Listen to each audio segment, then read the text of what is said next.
সীমান্তে শূন্যরেখায় শেষবারের মতো মাকে দেখলেন বাংলাদেশে বসবাসকারী দুই মেয়ে।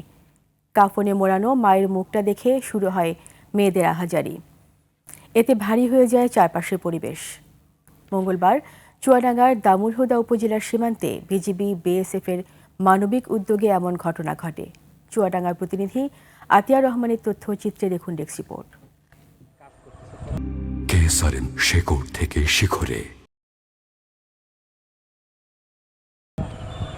চুয়াডাঙ্গার দামুড়হুদার জগন্নাথপুর সীমান্তের ওপারে নদিয়া জেলায় বসবাসরত ভারতীয় নাগরিক ফকির চানের স্ত্রী লজিনা বেগম। জন্মসূত্রে তিনি ভারতীয় নাগরিক, তবে তাদের দুই মেয়ে বরকতি বেগম ও কুলসুম বেগম বৈবাহিক সূত্রে থাকেন বাংলাদেশের মেহেরপুরে।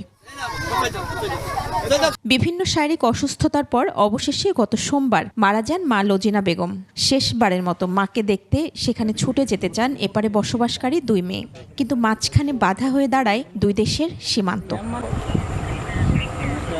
পরে মানবিক উদ্যোগ নেয় দুই দেশের সীমান্ত রক্ষীরা। সীমান্তে শূন্য রেখায় শেষবারের মতো মায়ের মুখ দেখার সুযোগ মেলে তাদের। শেকড় থেকে শিখরে।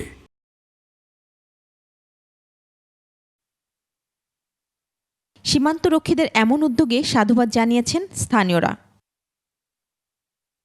মহিমা পলি, ডেস্ক রিপোর্ট, 21 টেলিভিশন।